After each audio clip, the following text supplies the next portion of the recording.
Hi, everyone, and welcome back to Brian's Horror Corner, and welcome to this horror movie review for day 10 of my 31 Days of Halloween horror series. So today we're going to go ahead and take a look at a sequel to a movie that I actually reviewed for the first time last October, which was Evil Dead from 1981, the original. So, of course, today it's only natural that we're going to go ahead and look at Evil Dead 2 from 1987. I have this nice Blu-ray double feature pack with the first two movies on it here. Um, so yeah, Evil Dead 2 from 1987, a first time watch for me as well, as the first movie was last year. So um, let's go ahead and get into it. So Evil Dead 2, also known as Evil Dead 2 Dawn by Dead, is a 1987 American comedy horror film directed by Sam Raimi. It is a sequel to the 1981 horror film The Evil Dead. The film is written by Raimi and Scott Spiegel. Evil Dead 2 was produced by Robert Tapert and stars Bruce Campbell as Ash Williams, who vacations with his girlfriend to a remote cabin in the woods. That sounds kind of familiar, doesn't it?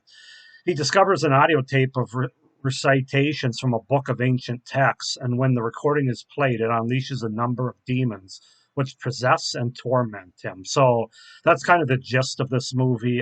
So basically, it opens with Ash Williams and his girlfriend Linda, who take a romantic vacation to a seemingly abandoned cabin in the woods. While in the cabin, Ash plays a tape of archaeologist Raymond Noby, the cabin's previous inhabitant, reciting messages from the Book of the Dead, Necronomicon Ex Mortis, which he has discovered during an archaeological dig. The recorded incantation unleashes an evil force, also known as the Kandarian demon, that kills and later possesses Linda, his girlfriend, turning her into a deadite. Ash is then forced to decapitate her with a shovel and bury her in a shallow grave near the cabin. At dawn, the evil force throws Ash through the woods. He briefly becomes possessed by the demon. By when by when day breaks, he is inexplicably returned to normal. He attempts to flee the area, but finds that the bridge to the cabin has been destroyed. The spirit chases him back to the cabin where Linda's revived head attacks him and bites his hand. He runs to the shed where her headless body attacks him with a chainsaw, but he overpowers and slashes the deadite Linda to death. So that's the setup and the premise, the opening to the movie. As far as the cast goes, we have Bruce Campbell, of course, as Ash Williams, Sarah Berry as Annie Noby, Dan Hicks as Jay, Cassie Wesley as Bobby Joe, and Denise Bixler as Linda. So that's the setup, the premise, and the cast for Evil Dead 2 from 1987. I have on Blu-ray. I enjoyed this movie for the most part. I do have some issues with it, but I don't think it's quite as good as the original Evil Dead, in my opinion. This movie is interesting because they kind of try to do a balancing act of horror and comedy, which can be successful sometimes and not so successful sometimes. The first movie was very much horror with very gnarly practical effects on a low budget. This movie has a higher budget. The practical effects are still good, but they definitely go for a different, lighter comedy tone in this movie. That's the biggest notable difference between the two movies. So we'll just go ahead and get into it, starting with the things I liked about the movie or my pros. Like I said, it has a different and somewhat refreshing new tone with the movie that definitely has more humor and slapstick. They wanted to have a lot more fun with this movie than they did the first movie, and they really went for it from beginning to end, which makes for a really entertaining watch as a result. I mean, this is a movie that has definitely some rewatchability. Has it's a high rewatch. Okay, how do I phrase this? It's a highly rewatchable movie, especially during times when you're just looking for a fun, sort of stupid, campy gore fest, and that's what Evil Dead 2, and to laugh a couple of times while watching it as well. It does a good job in that regard. I really love the setting once again, where the majority of the movie takes place. Once again, in the middle of the woods, in this cabin. Um, in the middle of nowhere. This cabin has various rooms and areas for Ash and for the evil in this movie to explore, which is kind of fun. Different rooms and like small little crevices that crawl through. So I like that aspect of the movie. It gives a sense of a claustrophobic atmosphere, and as a viewer, you just like the first movie, you really feel like you're right there with them. Part of that's the lower budget, although this movie's the higher budget, as I said. A part of it's just the camera work and the techniques that they use. They do a really good job of making you feel as a viewer that you're right there with them, and it's very claustrophobic in that regard. Great camera work once again with the panning and the moving camera through the woods, the cabin, etc. I think they do it even a little bit more in this movie with the higher budget once again, especially going through the woods and stuff. It really works well. Good cinematography as well. That really adds to the fun and the style of the movie. Um, Again, I think that part's a step up from the first movie, which admittedly had a lower budget. I think the cinematography picked up a bit in this movie. Obviously, Bruce Campbell as Ash. This is his movie. I mean, he really takes charge of it. Where in the first movie, he was an important character and a surviving character by the end of that movie, but he was more reserved. It was a more of a serious movie, and his character was a little bit. He didn't embrace the nuttiness quite as much in that movie.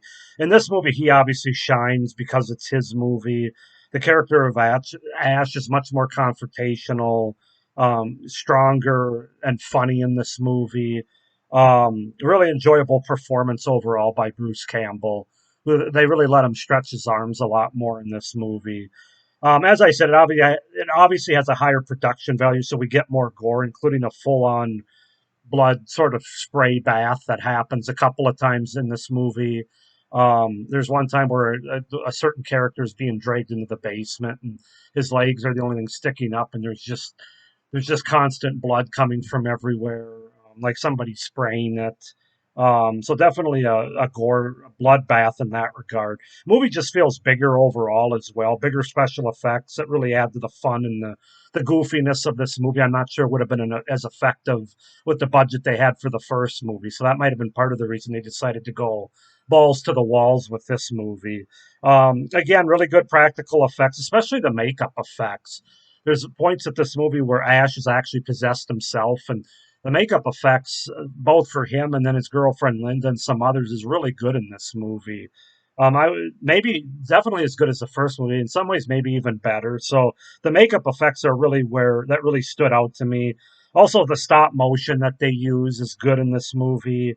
Other areas that they use effects are good for the most part. The only time, well, I'll get into that. The gore effects are also really good, as I mentioned, with the bloodbath spray and some of the other things that we see throughout the movie. And then finally, my final pro or thing I like is I really enjoyed the fun musical score that they use in this movie. It does really fit the tone and what this movie is. Not quite as dark or dreary of a tone of a musical score, but much more. It just fits for this movie. That's the best way to say it. They really did a good job with the score there. It is not a perfect movie in my opinion, so I have to get into some cons here.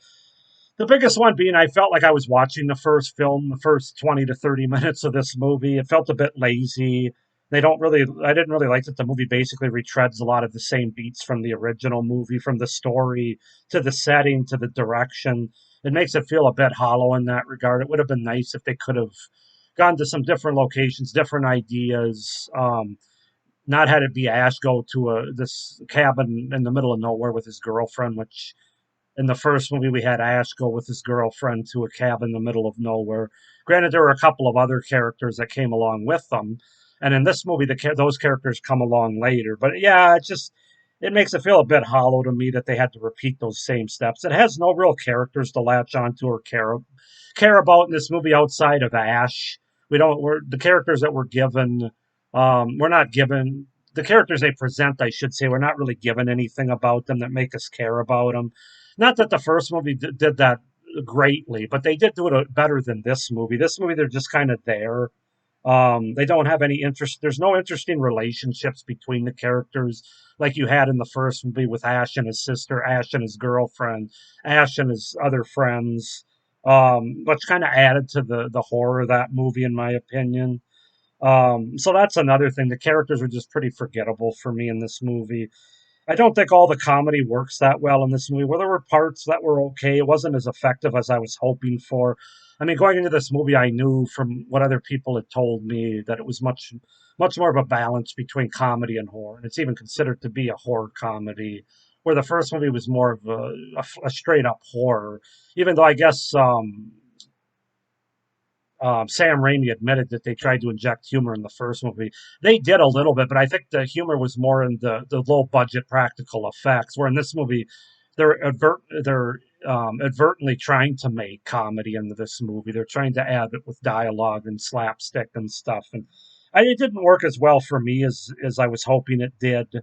And there's a lot more of the comedy than the horror, in my opinion. There is still a little bit of horror here and tension through, as I said, the panning of the camera and stuff through the woods. Just doesn't have that great balance that a lot of times horror comedies don't. So I wouldn't say it was the worst. It was horrible. It's just not as strong as I was hoping for. For being only an 84-minute movie, I don't think the pacing is as great as it could be either. I felt that some of the middle of the movie, when Ash is there by himself, kind of dragged a little bit. The most notorious scene being the one where like all these objects in the room are all sort of dancing and laughing like he is, and it's like it goes on a little bit too long, and it's kind of like what the fuck, let's move on with our lives. I wasn't overly crazy about the different colored bloods either that they use throughout the movie. They have green and blue with these, and again, they're deadites, so I guess that's why they could get away with it. I know part of it was they were trying to avoid an X rating. They didn't want to have too much blood or gore, otherwise they were probably afraid that they would end up getting an X rating. But that wasn't great. I didn't care for it. You had red blood before, and again, they could get away with it because these were the Deadites, and their blood can be different colors, I suppose. But that's just something that kind of annoyed me. As I was talking about the practical effects, some of the effects, not all the effects work. Like as it relates to like the temporal portal, whatever you want to call it, towards the end of the movie. That didn't age particularly well. There's also some other areas that you could tell it's green screened or just not doesn't hold up very well. So, but yeah, other than that, guys, that's all I've got as far as pros and cons. Overall, it's an enjoyable watch. It's an enjoyable movie that if I'm in the right mood for just a kind of a slapstick, funny, balls to the walls horror movie with a great character in Ash Williams. I'll put Evil Dead 2 on again. Again, it doesn't. If I want a horror movie, I'm going to watch this one 9 times out of 10. But if I want just like I said, a balls to the walls, character driven, um, with some comedic elements movies. I'll watch Evil Dead 2, especially with a group of friends. I think this one's a lot easier to watch on a Friday night with some beers with some friends. So overall, I'm going to give Evil Dead 2 a 7.5 out of 10. I think for what it is, it's effective enough. It's fun enough. It's just an entertaining romp, basically, but it's not perfect in my opinion. 7.5 out of 10 for Evil Dead 2. Go ahead and comment down below what you guys think of the sequel Evil Dead 2 from 1987. Do you like it more than I do, less than I do? Why not? In the comments down below. Please like this video and hit the little notification bell down below so you don't miss any of my reviews for the rest of this series. And please be sure to subscribe to my channel as well so you don't miss any of my great horror content that I have coming up the rest of this year beyond this series. So, hope you enjoyed this review. Hope you're enjoying this series so far. 10 days in, 21 more to go. Hope you're doing well. Thanks for watching. Stay scared. Bye.